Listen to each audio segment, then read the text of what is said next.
Assalamualaikum warahmatullahi wabarakatuh. Perkenalkan, saya Septiani Tias. Di video kali ini, saya akan menjelaskan tentang hakikat anak usia dini, sejarah dan teori pendidikan anak usia dini. Pengertian anak usia dini. Menurut National Association for Early Childhood Education, anak usia dini merupakan anak yang berada pada usia 0-8 tahun. Sedangkan menurut Undang-Undang Sisdiknas tahun 2003, anak usia dini adalah anak yang berada pada rentang usia 0-6 tahun.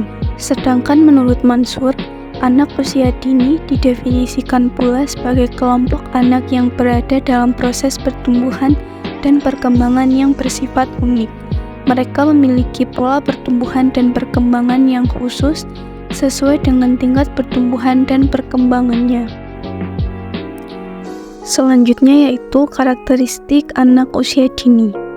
Masa anak usia dini merupakan masa ketika anak memiliki berbagai karakteristik atau sifat khusus yang tidak dimiliki oleh yang lain, sehingga sifat anak itu berbeda-beda. Beberapa karakteristik untuk anak usia dini adalah: yang pertama, memiliki rasa ingin tahu yang besar. Anak usia dini sangat tertarik dengan dunia sekitarnya. Dia ingin mengetahui segala sesuatu yang terjadi di sekelilingnya.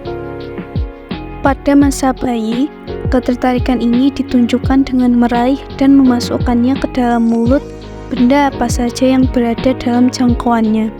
Pada anak usia 3-4 tahun, anak mulai gemar bertanya meski dalam bahasa yang masih sangat sederhana. Pertanyaan anak usia dini biasanya diwujudkan dengan kata apa atau mengapa. Yang kedua yaitu merupakan pribadi yang unik. Meskipun banyak terdapat kesamaan dalam pola umum perkembangan, setiap anak meskipun kembar memiliki keunikan masing-masing. Misalnya dalam hal sifat, gaya belajar, minat, latar belakang, dan aspek lainnya. Dengan adanya keunikan tersebut, pendidik perlu melakukan pendekatan individu selain pendekatan kelompok, sehingga keunikan tiap anak dapat terakomodasi dengan baik. Kemudian yang ketiga yaitu suka berfantasi dan berimajinasi. Anak usia dini sangat suka membayangkan dan mengembangkan berbagai hal jauh melampaui kondisi nyata.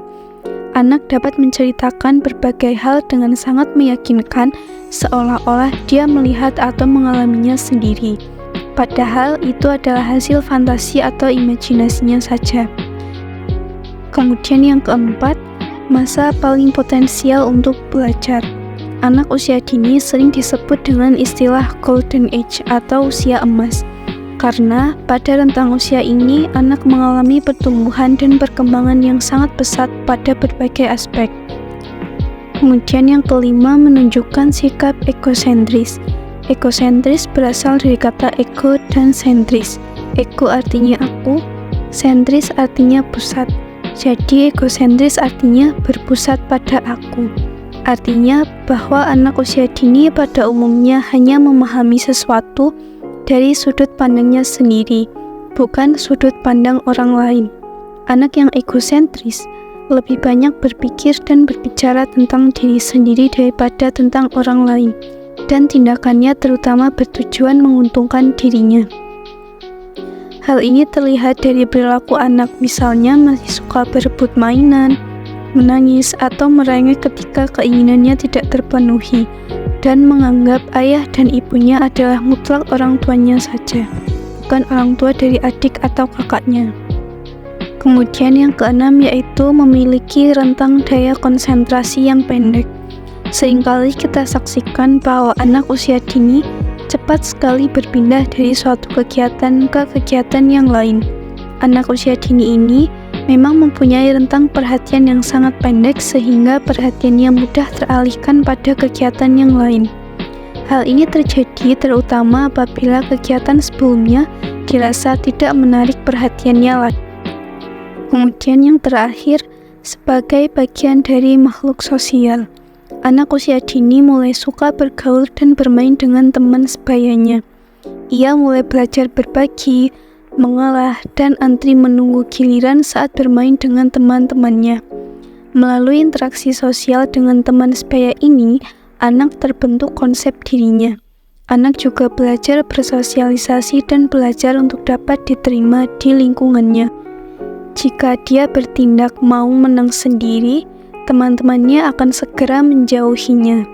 Dalam hal ini, anak akan belajar untuk berperilaku sesuai harapan sosialnya karena ia membutuhkan orang lain dalam kehidupannya.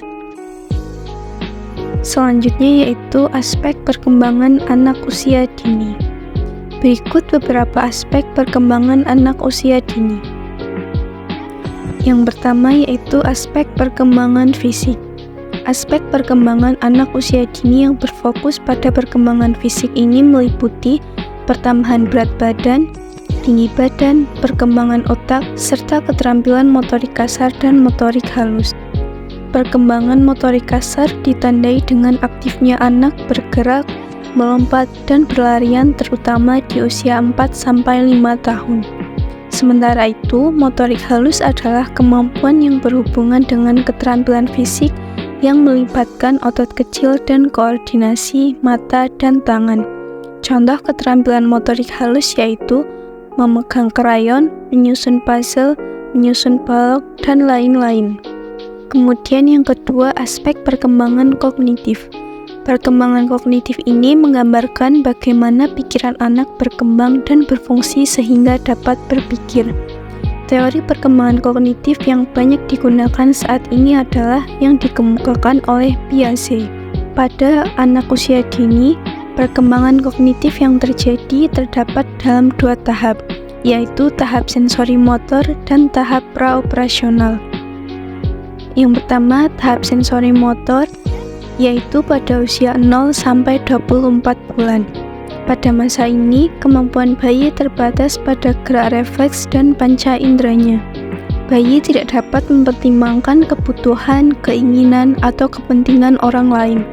Maka dari itu, bayi dianggap egosentris. Yang kedua yaitu tahap praoperasional pada usia 2-7 tahun. Pada masa ini, anak mulai dapat menerima rangsangan, tetapi sangat terbatas. Ia juga masih egosentris karena hanya mampu mempertimbangkan sesuatu dari sudut pandangnya diri sendiri. Kemampuan berbahasa dan kosakata anak juga sudah berkembang meski masih jauh dari logis. Kemudian yang ketiga, aspek perkembangan bahasa. Periode kritis dalam perkembangan kemampuan bahasa terjadi sejak bayi baru lahir sampai dengan usia 5 tahun. Kemampuan berbahasa anak tumbuh dan berkembang pesat selama masa prasekolah.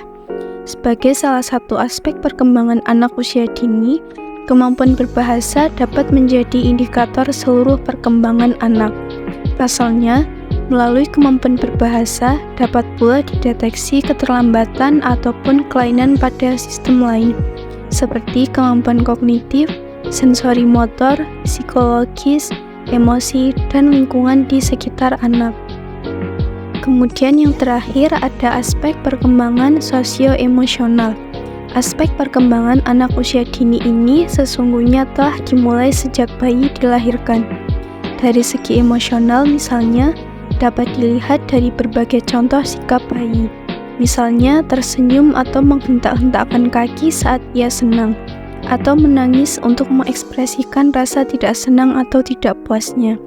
Pada masa pertumbuhan, anak cenderung mengungkapkan emosinya dengan gerakan otot, seperti melempar, membanting, ataupun memukul barang. Namun, dengan bertambahnya usia, reaksi emosional umumnya akan berubah menjadi verbal alias pengucapan perasaan atau kata-kata tertentu. Sementara itu, kedekatan bayi dengan orang dewasa adalah langkah awal menuju tahap-tahap perkembangan sosialnya.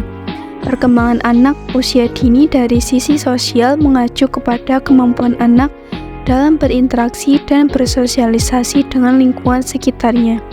Pada awalnya, anak hanya mengenal orang-orang yang berada di dekatnya, seperti orang tua, kakak, atau adik, dan orang lain yang tinggal serumah dengannya. Seiring dengan pertambahan usia anak, Ia akan mengenal orang di luar rumah dan perlu diajari aturan-aturan dalam bersosialisasi seperti sopan santun, disiplin, dan lain sebagainya.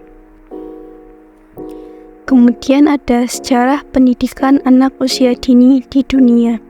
Pada mulanya, pendidikan semacam PAUD ini muncul di kota Blankenburg, Jerman pada tahun 1840 yang diperkenalkan oleh Froebel dengan mendirikan lembaga yang bernama kindergarten. Istilah kindergarten berasal dari kata kinder yang berarti anak dan garten yang berarti taman. Istilah kindergarten ini mempunyai makna taman anak. Selanjutnya, istilah kindergarten juga terkenal dengan sebutan Froebel School yang identik dengan nama pendiri lembaga tersebut.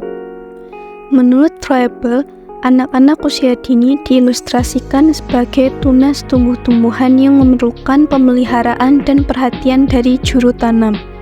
Begitu juga dengan perkembangan anak-anak usia dini yang sangat membutuhkan perangsang pendidiknya.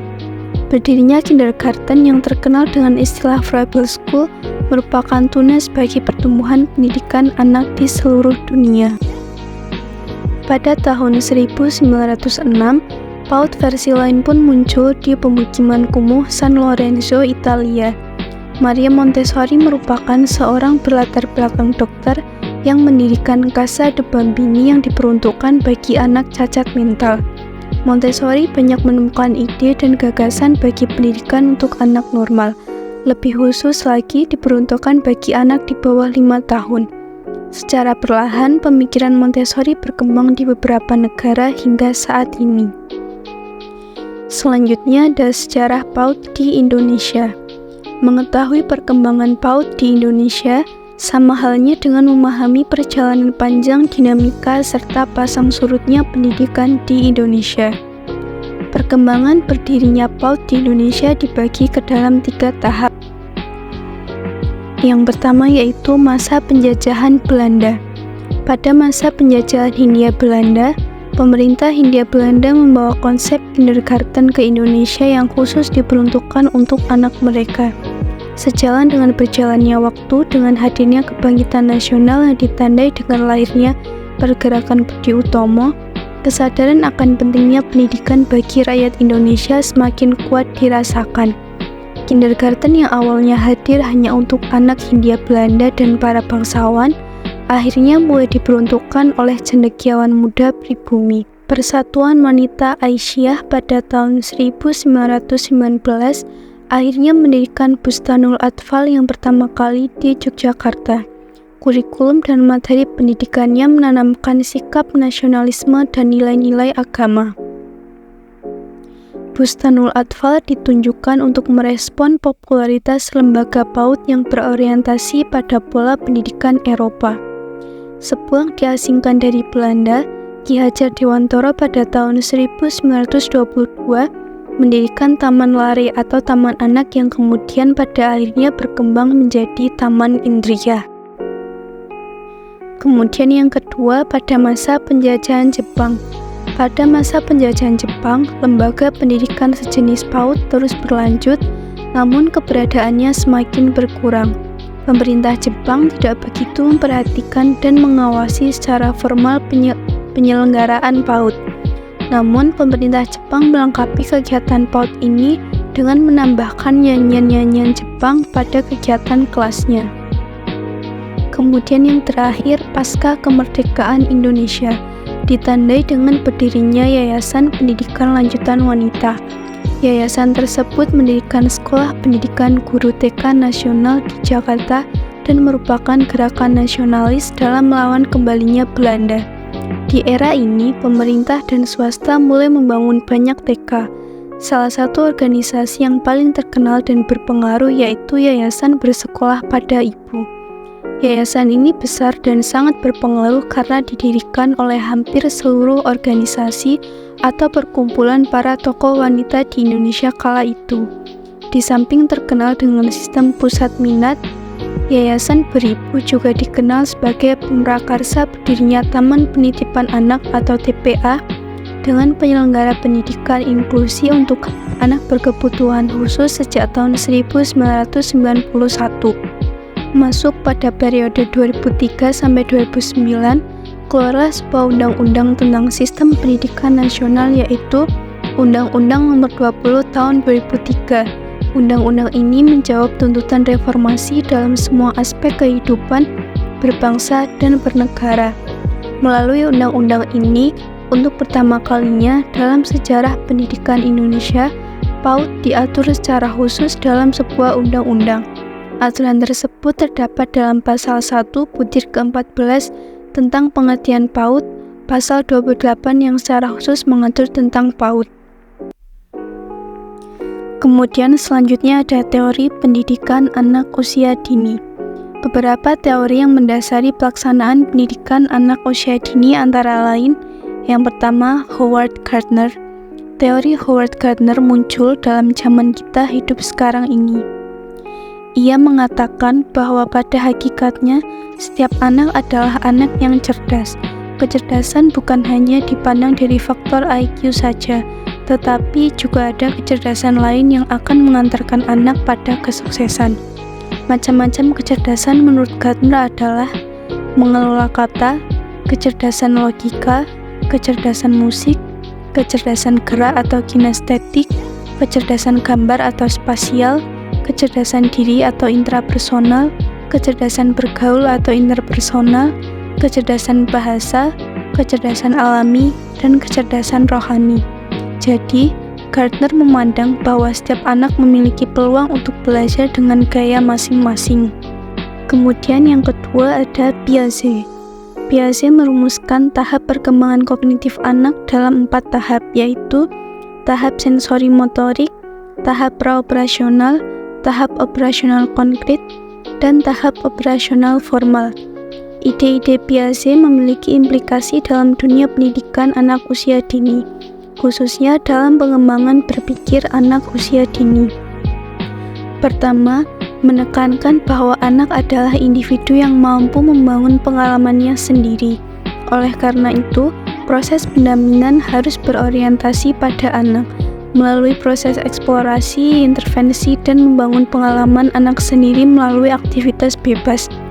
Pendidikan anak usia dini diharapkan tidak memperbaiki pengalaman anak, tetapi menyediakan lingkungan, pengalaman, dan material belajar yang diminati dan menantang anak untuk melakukan eksplorasi pengalaman anak dan menyelesaikan masalah secara mandiri. Kemudian yang terakhir adalah Vygotsky. Vygotsky adalah seorang ahli perkembangan berkebangsaan Rusia. Teorinya disebut dengan teori belajar sosial. Vygotsky mengemukakan bahwa perkembangan manusia melalui interaksi sosial memegang peranan penting dalam perkembangan kognitif anak. Menurut Vygotsky, anak belajar melalui 2 tahapan, yaitu interaksi dengan orang lain, orang tua, saudara, teman sebaya, guru, dan belajar secara individual melalui mengintegrasikan segala sesuatu yang dipelajari dari orang lain dalam struktur kognitifnya. Teori belajar Vygotsky ini memiliki 4 prinsip umum, yaitu yang pertama, anak mengkonstruksi pengetahuan akan lebih mudah bila tersedia tools of minds yang lebih kaya dan bervariasi. Kemudian yang kedua, belajar terjadi dalam konteks sosial. Yang ketiga, belajar mempengaruhi perkembangan mental. Dan yang terakhir, bahasa memegang peranan penting dalam membantu perkembangan mental anak. Sekian penjelasan dari saya, kurang dan lebihnya mohon maaf. Wassalamualaikum warahmatullahi wabarakatuh.